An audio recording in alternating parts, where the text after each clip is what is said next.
అందరికీ నమస్కారం. ఆలపాటి చమక్కులు కార్యక్రమానికి స్వాగతం, సుస్వాగతం. ఇవాళ 160వ ఎపిసోడ్. లక్ష్మీ నృసింహ మమ దేహి కరావలంబం. ఉన్నట్టుండి నరసింహస్వామి గుర్తొచ్చాడేంటి? ఎందుకంటే నృసింహ జయంతి వేడుకల సందర్భంగా మామూలుగా అర్చించుకునేదానికి అదనంగా మనం స్వామిని గుర్తు చేసుకుంటూ, తలచుకుంటూ, కొలుచుకుంటూ గడుపుతున్నటువంటి పరమ పవిత్ర వేళ కాబట్టి ఇవాళ నరసింహస్వామి గురించి మాట్లాడుకుందాం.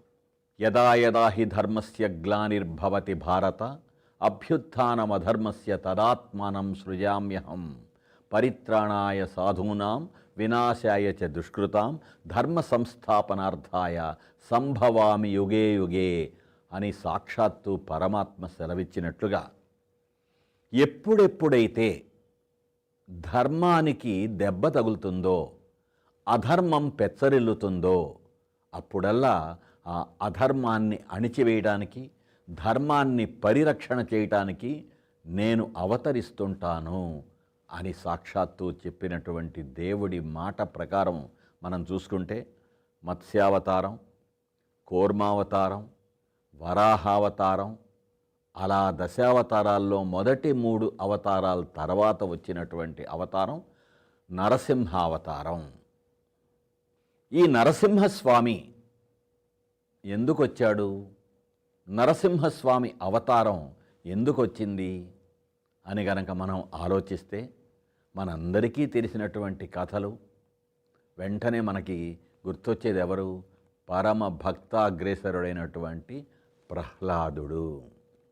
అసలు విష్ణుమూర్తి దగ్గర జయుడు, విజయుడు అనేటువంటి జయ విజయులిద్దరూ కాపలాదారులుగా ఉండేటువంటి విష్ణు భక్తులు మనందరికీ తెలుసు.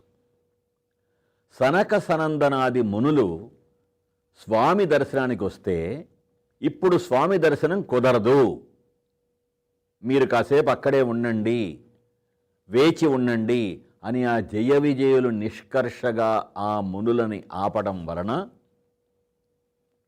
వాళ్ళు ఈ జయ విజయులకి శాపం ఇస్తారు. మీకు మీ స్వామి సన్నిధి నుంచి దూరంగా ఉండేటువంటి పరిస్థితి వచ్చుగాక అని. మునులు మౌనంగా ఉండడం ముని యొక్క లక్షణం.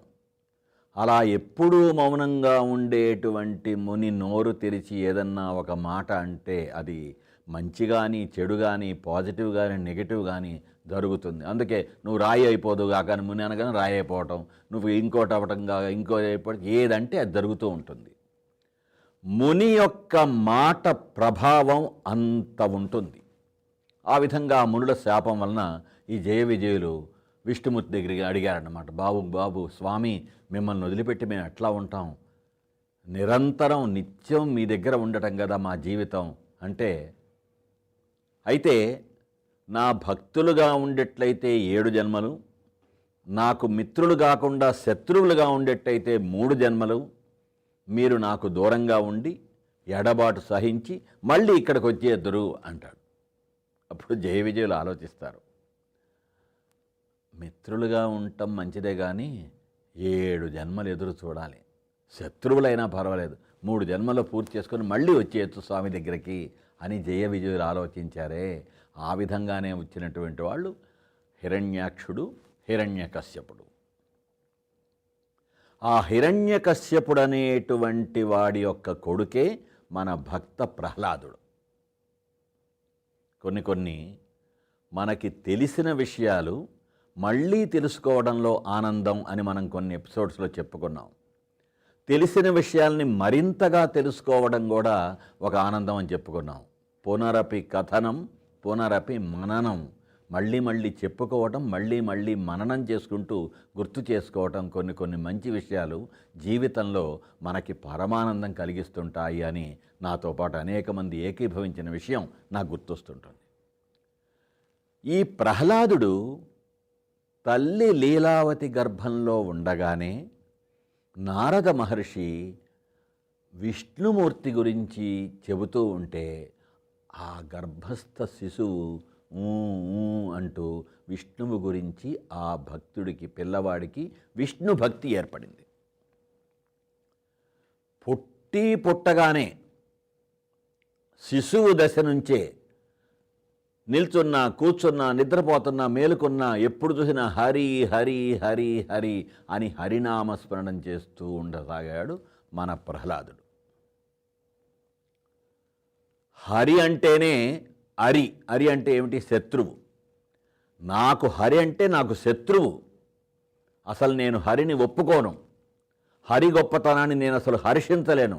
అసలు ఆ పేరు వినపడితేనే నాకు ఒళ్ళు మంట అనేటువంటి వాడేమో హిరణ్యకశ్యపుడు. ఆ చక్రవర్తికి పుట్టినటువంటి ఈ పిల్లవాడేమో పొద్దుకులు హరి హరి హరి హరి హరి.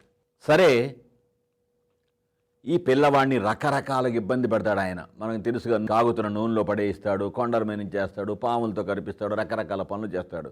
ఏం చేసినా కూడా విష్ణు భక్తి పరాయణుడైనటువంటి భక్త ప్రహ్లాదుడికి చలనం ఉండదు. మనకి హిందీలో ఒక చక్కటి దోహా ఉంది. జాకో రాఖై సాయియ మారిన సక్కై కోయి అంటే ఎవరినైతే దేవుడు రక్షిస్తాడో, జాకో ఎవరినైతే, రాఖై రక్షిస్తాడో, సాయియ దేవుడు ఎవరినైతే దేవుడు రక్షిస్తాడో, ఎవరికైతే దైవ రక్షణ ఉంటుందో, మారిన సక్కై కోయి, మారిన సక్కై వాళ్ళని చంపలేరు, కోయి ఎవరు వాళ్ళని చంపలేరు, వాళ్ళకి చలనం ఉండదు. దైవరక్షణ ఉండేటువంటి వాళ్ళకి ఏమీ కాదు అనేటువంటిది ఆ దోహా మొదటి 2 పాదాల సారాంశం. ఆ విధంగానే హరిభక్తిలో ఎప్పుడూ నిరంతరం గడిపేటువంటి ప్రహ్లాదుడికి ఏమీ కాదు, తండ్రి ఎన్ని చేసినా కూడా. చివరికి విసుగొచ్చినటువంటి ఈ హిరణ్యకశిపుడు, ఏంట్రా నువ్వు ఎప్పుడు హరి హరి హరి అంటున్నావు కదా, నువ్వు నీ హరి ఎక్కడుంటాడో నాకు చూపిస్తావా అంటాడు. తప్పకుండా చూపిస్తాను తండ్రి అంటాడు వీడు. అనేటప్పటికీ అటు చూస్తాడు, ఇటు చూస్తాడు, ఇటు చూస్తాడు, పైన చూస్తాడు, కింద చూస్తాడు. చూసి అదిగో అయితే ఆ స్తంభంలో ఉంటాడా, ఏడి నీ హరి ఆ స్తంభంలో ఉంటాడేమో రమ్మను అంటాడు. ఇందుగరడందు లేదని సందేహము వలదు అని చెప్తూ ప్రహ్లాదుడు ఎక్కడైనా ఉంటాడాయన, సర్వవ్యాపి నా హరి అనగానే వీడు గద తీసుకొని, పెద్ద విలన గద మనవాడు, ఆ స్తంభాన్ని కొట్టేటప్పటికి ఆ స్తంభంలో నుంచి వచ్చేటువంటి ఆయన స్తంభోద్భుడైనటువంటి వాడే మన నరసింహ, నరహరి అంటాం ఆయన్ని. ఆ తర్వాత హిరణ్యకశిపుణ్ణి వధించడం, ప్రహ్లాదుడిని కాపాడటం, ఆ కథంతా పక్కన పెడితే, బ్రహ్మని గురించి ఘోరమైన తపస్సు చేసినటువంటి ఈ హిరణ్యకశ్యపుడు విచిత్రమైన వరాలు కోరుకున్నాడు. నన్ను మనిషి చంపకూడదు, జంతువు చంపకూడదు, రాత్రి చంపకూడదు, పగలు చంపకూడదు, ఇంట్లో చంపకూడదు, బయట చంపకూడదు, ఎటువంటి ఆయుధంతో నన్ను చంపకూడదు, ఆ విధంగా నాకు మరణం లేకుండా ఉండాలి అంటే బ్రహ్మదేవుడు వరం ఇచ్చాడు కదా. అప్పుడు ఈయన ఏమనుకుంటాడు, అది అసాధ్యం, నేను కోరిన కోరికల ప్రకారం ఎవరన్నా వచ్చి నన్ను చంపటం అనేది అసాధ్యం, కాబట్టి నాకింక తిరుగులేదు, నేను చిరంజీవిని, ఇంకోటి అనుకుంటూ చాలా అట్టహాసాలు చేసేవాడు ఆయన. వాటన్నిటికీ తగినట్టుగా ఇంట్లో వద్దు, బయట వద్దు అంటే గుమ్మం మీద కూర్చొని, ఆయుధాలు వద్దు కాబట్టి తన గోళ్లతోనే, వాడి గోళ్లతోనే చంపటం, రాత్రి కాదు పగలు కాదు అంటే ఆ సాయం సంధ్య వేళ, అటు మనిషి కాకూడదు, ఇటు మృగము కాదు కాబట్టి సగం మృగం, సగం మానవ శరీరం. భగవంతుడు ఎంతెంత ప్లాన్ చేసుకున్నాడో ఆలోచించాలి మనం. ఆ హిరణ్యకశ్యపుడు అనేటువంటి ఒక అమేయ శక్తి సంపన్నుడు, ఆయనకి మృత్యువు లేదు అని ఆయన విర్రవీగినటువంటి వాణ్ణి వధించడం కోసం, లోకానికి తన ధర్మరక్షణ పరిరక్షణ సామర్థ్యాన్ని చాటి చెప్పడం కోసం హరి ఎత్తినటువంటి అవతారం ఈ నరసింహ అవతారం.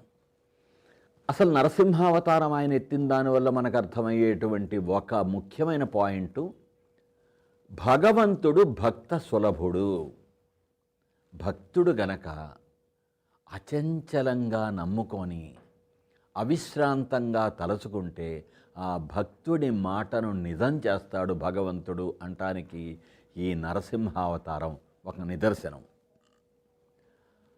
ఇక్కడ అక్కడ ఎక్కడైనా ఎప్పుడైనా ఉండటం అనేటువంటి ఆ సర్వవ్యాపక తత్వం ఏదైతే ఉందో, ఆమ్నీ ప్రజెంట్ అని ఇంగ్లీష్లో ఏదైతే చెప్తామో, మనం ఇంగ్లీష్లో దేవుని గురించి చెప్తారు కదా, ఆమ్నీ ప్రజెంట్, ఆమ్నీ పొటెంట్, ఆమ్నీసియంట్, ఆ లక్షణాలన్నీ చూపించడం అనేది నరసింహావతారంలోని మరో విశేషత. సరే, అసుర సంహారం ఎలాగైనా చేయటం, అధర్మాన్ని అణిచి ధర్మ పరిరక్షణ కోసం నేను కంకణం కట్టుకుంటే ఏదైనా చేసి చూపించడం అని భగవంతుడు ఇచ్చినటువంటి మాటను నిలబెట్టుకోవడం కూడా ఈ నరసింహావతారంలోని మరో విశేషం. ఇక సగం మనిషి సగం మృగం అయినటువంటి ఆ అవతార లక్షణం ఒక్క నరసింహస్వామికే చెల్లింది. అంతకుముందు మత్స్యావతారం, కూర్మావతారం, వరాహావతారం అవన్నీ జంతువులు చెప్పుకోవాలంటే. మళ్ళీ ఈ తర్వాత వామనావతారం, పరశురామావతారం, శ్రీరామావతారం, శ్రీకృష్ణావతారం, కల్కి అవతారం, దశావతారాలు ఇవన్నీ కూడా మానవ రూపం. మృగము నరుడు రెండూ కలిసినటువంటి ఈ రూపం నరసింహావతారం ప్రత్యేకత. స్వామిని తలుచుకుంటుంటే, స్వామిని గురించి అనేక విషయాలు మననం చేసుకుంటుంటే భక్తి యొక్క గొప్పతనం మనకు అర్థమవుతుంది. భక్తి యొక్క మహిమ మనకి అనుభవపూర్వకంగా తెలిసొస్తుంది.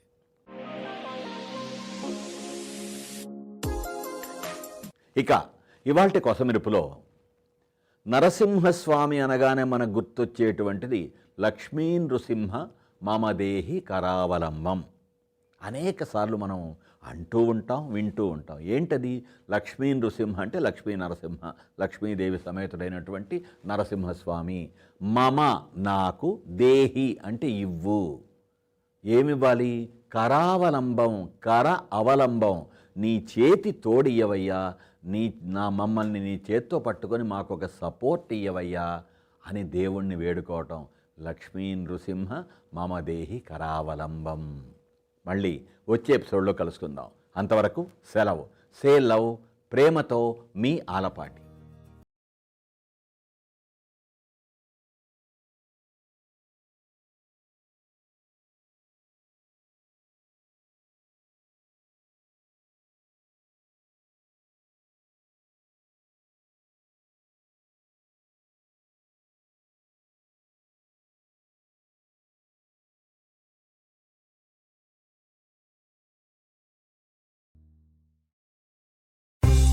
ప్రపంచవ్యాప్తంగా ఉన్న తెలుగువారిని ఆత్మీయంగా పలకరిస్తూ అందర్నీ ఏకం చేసేవారది టోరీ రేడియో.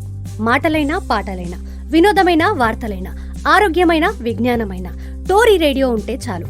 సరదా మాటలతో బోలెడంత సమాచారం మీ చేతుల్లో ఉన్నట్టే. ఆండ్రాయిడ్, ఐఫోన్లో టోరీ రేడియో యాప్ని డౌన్లోడ్ చేసుకోండి, లేదా telugu1radio.com ద్వారా కూడా వినొచ్చు.